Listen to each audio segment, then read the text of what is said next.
So আমরা যখন family card দিব তখন ডক্টর শফিকের বাসায় একটা ফ্যামিলি কার্ড হয়তো বোঝা যায় তারা কিভাবে কথা বলে, তাদের কি ধর্ম, তাদের কি বিশ্বাস, এটা দেখে না ভাই।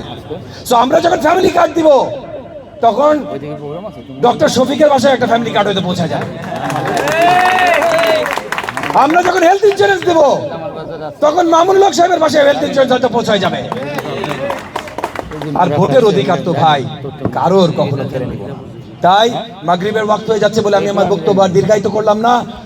আপনাদের সকলকে এতটুকু অনুরোধ করি, 12 তারিখের নির্বাচন কত গুরুত্বপূর্ণ সেটা অনুধাবন করা এবং আশেপাশে সকলকে অনুধাবন করানো, এইটা এখন আমাদের নাগরিক দায়িত্ব।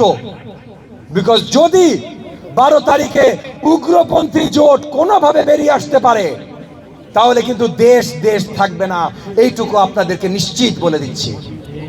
এবং বাড়তি বলছি না ভাই, এর আগে রাজনীতিতে অনেক রেটরিক ব্যবহৃত হয়েছে, এইটা হইলে ওইটা হয়ে যাবে।